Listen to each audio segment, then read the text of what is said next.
తెలంగాణ జాగృతి అధ్యక్షురాలు కల్వకుంట్ల కవిత త్వరలో party పెట్టబోతున్నారనేది already announcement వచ్చింది. ఈ క్రమంలో ఎక్కడి నుంచి పోటీ చేస్తుంది ఏంటి అనేది ఇప్పుడు సర్వత్రా చర్చగా ఉంది.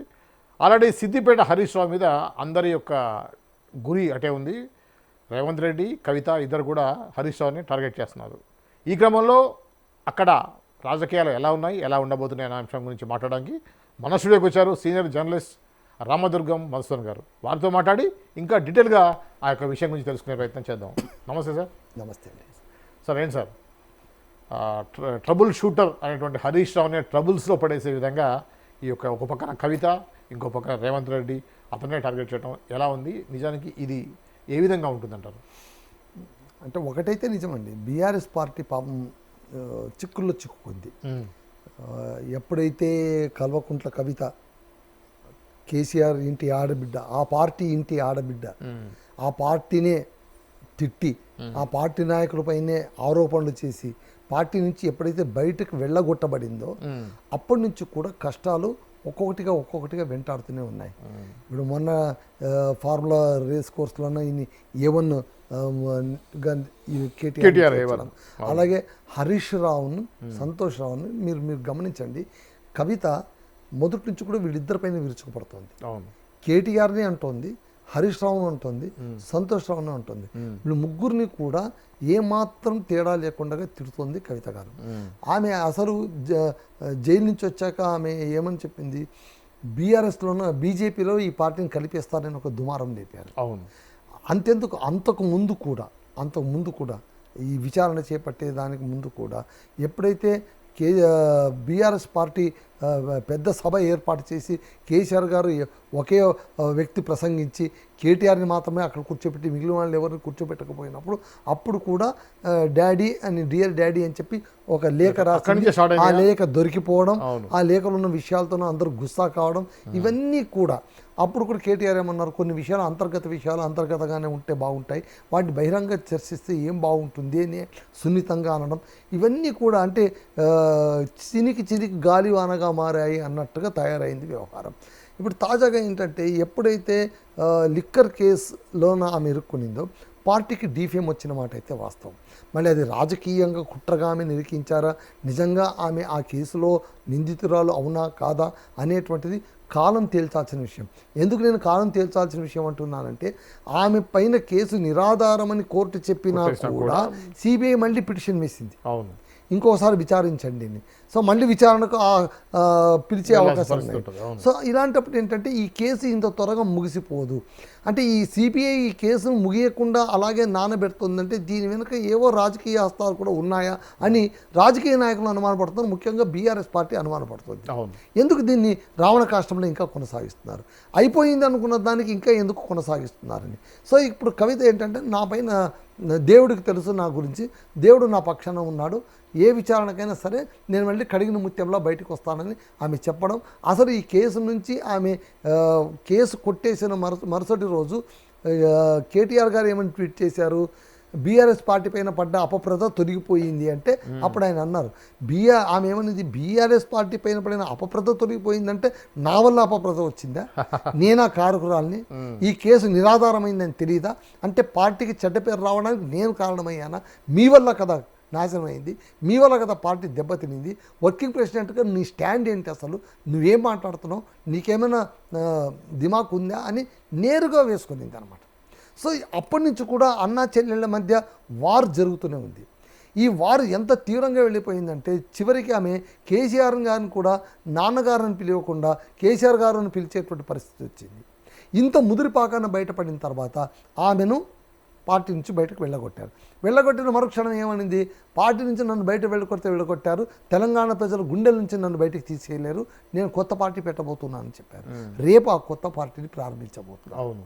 అంటే ఏంటి, బీఆర్ఎస్ పార్టీకి పోటీగా ఇంకొక ప్రాంతీయ పార్టీ వస్తుంది.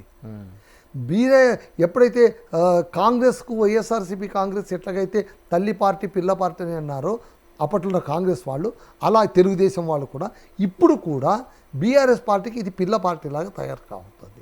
ఈ పిల్ల పార్టీ వలన ఖచ్చితంగా బీఆర్ఎస్కు నష్టమైతే ఉంటుంది. ఎందుకంటే ఏ ఓటు బ్యాంకును ఆమె చీల్చాలి, ఈ ఓటు బ్యాంకునే చీల్చాలి. కేసీఆర్కు బిడ్డగా కేసీఆర్ అభిమానులు ఇచ్చినటువంటి ఓటు బ్యాంక్ని ఆమె చీల్చుకోవాలి. అలాగే బీఆర్ఎస్ పార్టీ పైన ఇన్నాళ్ళు క్రియాశీలకంగా పనిచేసిన నాయకురాలుగా ఆమెకంటూ ఒక ఫాలోయింగ్ ఉంటుంది, ఆమెకంటూ కొంతమంది జనాలు ఆమె వెంట నడిచారు. సరే, ఆమె వెంట ఎవరు లేరు, ఆమె అనౌన్స్ చేసినప్పుడు ఎవరు లేరు, ఆమె ఎయిర్పోర్ట్ నుంచి ఢిల్లీ నుంచి దిగితే ఎదుర్కొన్న వాళ్ళు ఎవరు లేరు, ఆమె ఒకటే ఉండింది, ఇలాంటివన్నీ చాలా మాటలు వచ్చినా కూడా ఇప్పుడు ఆమె స్వేచ్ఛగా స్వతంత్రంగా నిర్ణయాలు తీసుకునేటువంటి ఒక రాజకీయ నాయకురాలి హోదాగా ఆమె ఏమంటుంది, నేను బరాబరు పోటీ చేస్తాను, నేను రాజకీయ ప్రస్థానం ప్రారంభిస్తా అని చెప్పేస్తాను. హరీష్ రావుని టార్గెట్ చేయడం కారణం ఇప్పుడు హరీష్ రావుని కూడా, ఎందుకంటే ఆయన పాపం ఆయన యాక్చువల్గా ట్రబుల్ షూటర్ అని ఆయన పేరు. చాలా సందర్భాల్లో మీరు గమనించండి, హరీష్ రావు గారు చాలా సందర్భంలోన పార్టీకి వెన్నుదన్నుగా ఉన్నారు. వైఎస్ రాజశేఖర రెడ్డి గారు ముఖ్యమంత్రిగా ఉన్న సమయంలో ఒకానొక సమయంలో ఆయన కాంగ్రెస్లోకి వెళ్ళిపోతాడు అనేటువంటి మాట కూడా వచ్చింది. ఇంకా కొద్ది కాలం వైఎస్ఆర్ గారు ఉంటే ఖచ్చితంగా రోజా ఎట్లాగైతే వచ్చేసిందో తెలుగుదేశం నుంచి, అలాగే బీఆర్ఎస్ నుంచి టీఆర్ఎస్ నుంచి ఈయన కూడా ఖచ్చితంగా వచ్చేవాడు. అంటే ఉద్యమాన్ని నీరు కార్చడానికి వైఎస్ గారు అప్పట్లోనే అందరినీ అన్ని శక్తులు ప్రయోగించారు. కాంగ్రెస్ నేతగా ఆయన చేయవలసిన పని ఆయన చేశారు. సో ఆ క్రమంలో కూడా హరీష్ రావు పైన అప్పట్లో చాలా మందికి అనుమానం వచ్చింది. కానీ ఆయన నేను ఎప్పుడు నిప్పులా ఉంటాను, నేను నిజాయితీగా ఉంటాను, నేను ఒక పార్టీ నేను నమ్ముకున్నాను, నాకు కేసీఆర్ గారు అంటే గౌరవం అని ఆయన మొదటి నుంచి చెప్తూనే ఉన్నారు. ఎప్పుడు పార్టీ ఇబ్బందులు చిక్కుకున్నా కూడా ఈయన లేచి నిలబడుతున్నారు. ఇప్పటికీ కూడా చూడండి, అసెంబ్లీలోన బీఆర్ఎస్ గొంతు ఎవరు వినిపిస్తున్నారు గట్టిగా, ఒక కేటీఆర్ తర్వాత అంటే హరీష్ రావు గారు వినిపిస్తున్నారు. ఎన్ని అవమానాలు ఎదురైనా కూడా తట్టుకొని నిబ్బరంగా అక్కడ మాట్లాడుతూ ఉన్నారు, తమ వాణి వినిపిస్తున్నారు. అలాంటి హరీష్ రావుని కూడా ఇప్పుడు చిక్కుల్లో పడేసేందుకు అటు కవిత ఇటు రేవంత్ రెడ్డి గారు ఇద్దరు ఏకకాలంలో ప్రయత్నిస్తున్నారా అనే అనుమానాలు తలెత్తున్నాయి. రేవంత్ రెడ్డి ఎందుకు టార్గెట్ చేస్తున్నారు? రేవంత్ రెడ్డి గారు టార్గెట్ చేయడానికి పెద్ద కారణాలు ఏం లేదండి, ప్రతిపక్ష పార్టీ. పైగా ఏంటి, ఆయన అక్కడి నుంచి వచ్చిన వ్యక్తి కదా, ఆయన వేరే వ్యక్తి కాదు, అక్కడి నుంచి వచ్చిన వ్యక్తి. పైగా ఇంకోటి ఏంటి, కాంగ్రెస్ పార్టీని గెలిపించకపోతే మొట్టమొదటి ప్రమాదంలో పడేటువంటి వాళ్ళు ఎవరంటే రేవంత్ రెడ్డి గారు. కాబట్టి పార్టీని గట్టెక్కించాలి, పార్టీని మళ్ళీ స్ట్రెంథన్ చేయాలి. 5 ఏళ్ల పాటు పాలన చేసిన తర్వాత మరో 5 ఏళ్ళు పాలనలోకి వచ్చేలాగా ప్రయత్నించాల్సిన బాధ్యత ఆయనపైనే ఉంటుంది.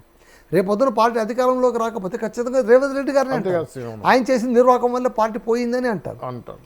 ఆ మాట రప్పించుకోవడం ఆయనకి ఇష్టం లేదు. కాబట్టి ఆయన ఏంటంటే ఎవరైతే స్ట్రాంగ్, ప్రతిపక్షంలో ఎవరైతే స్ట్రాంగ్గా ఉంటారో వాళ్ళపైనే ఖండేశారు.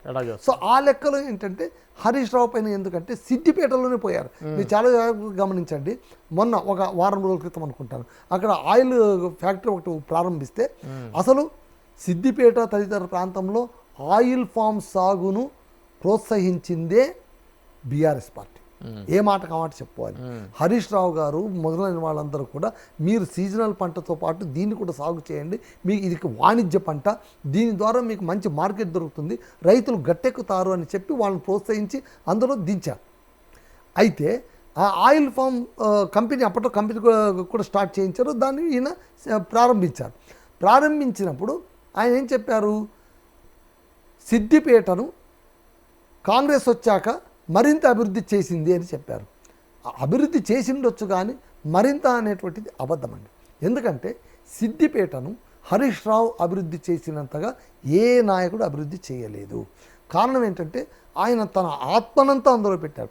అందుకే ఇప్పుడు చూడండి, కంచుకోట, బీఆర్ఎస్కు కంచుకోట ఏదంటే సిద్దిపేటలో ఉన్న ఎన్ని నిధులు అండి, ఒక చెరువు బాగా సుందరీకరణ చేయించాలన్నా, మినీ ట్యాంక్ బండ్ ఏర్పాటు చేయించాలన్నా, పెద్ద దేవాలయాలు కట్టాలన్నా, మెడికల్ కాలేజ్ లాంటివి స్థాపించాలన్నా, ఏం చేయాలన్నా కూడా సిద్దిపేటకి నిధులన్నీ పారిచ్చారు, వరదలాగా పారాయి.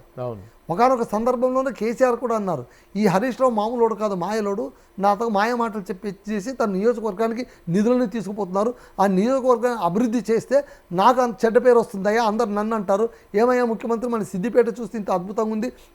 మెదక్ జిల్లా వాళ్ళు కూడా చాలామంది కామెంట్ చేశారు, మెదక్కు సిద్దిపేటకు పోల్చి చూసుకోండి, మెదక్ ఎలా ఉంది, సిద్దిపేట ఎలా ఉంది, ఇంత ఫరక్ పడుతుందా, నిధులన్నీ అక్కడికే ఇచ్చేస్తారా, ఒక నియోజకవర్గాన్ని అభివృద్ధి చేసి ఇంకో నియోజకవర్గాన్ని వదిలేస్తారని. ఇది ఒక రకంగా బీఆర్ఎస్ పార్టీకి మైనస్ అయింది కూడా.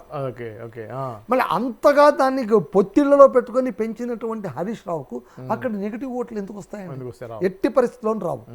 అయితే ఇక్కడ ఏంటంటే హరీష్ రావు పైన తిరుగుబాణం వేయడానికి ఈయనేమన్నారు, రేవంత్ రెడ్డి గారు అక్కడ కాంగ్రెస్ వాళ్ళు పోటీ చేసి ఏ అభ్యర్థి గెలిచినా కూడా అతనికి నేరుగా మినిస్టర్ పోస్ట్ ఇస్తామని.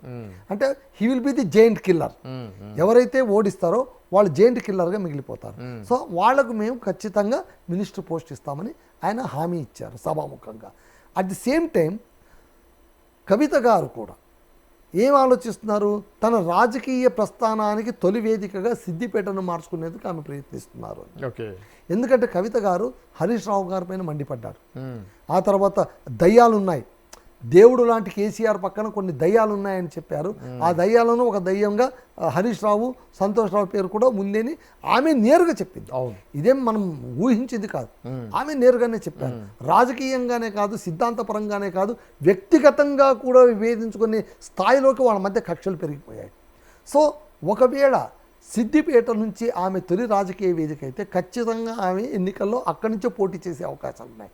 అక్కడి నుంచి పోటీ చేస్తే ఒకవేళ కాంగ్రెస్ లబ్ధి పొందే అవకాశాలు ఉన్నాయి. ఎందుకంటే త్రిముఖ పోరు అవుతుంది. ఈ ట్రయాంగిల్ ఫైట్లోన ఓట్లన్నీ చీలిపోతాయి. ముఖ్యంగా బీఆర్ఎస్ ఓట్లు చీలిపోతాయి. బీఆర్ఎస్ ఓట్లు ఎప్పుడైతే చీలిపోతాయో అప్పుడు అంతో ఇంత ఓట్లు దక్కించుకున్నటువంటి కాంగ్రెస్ విక్టరీ సాధించే అవకాశాలు ఉన్నాయని ఒక రాజకీయ పరిశీలన. అంటే హరీష్ రావుకి కవిత ఎప్పటి నుంచి యాంటీ అనేది ఫస్ట్ నుంచి ఉందండి, ఇద్దరికి అంటే మొదటి నుంచి అది బయటపడలేదండి, నివురు కప్పిన నిప్పులాగా ఉంది. ఇప్పుడు హరీష్ రావుని చూడండి, మీరు చాలా జాగ్రత్తగా గమనించండి. ఒక కవితనే కాదు, కేటీఆర్ గారు కూడా చాలా సందర్భంలో ఆయన నిరాదరణకు గురి చేశారు. అంతేందుకు కేసీఆర్ నిరాదరణకు గురి చేశారు. ఆయన కలవనివ్వలేదు.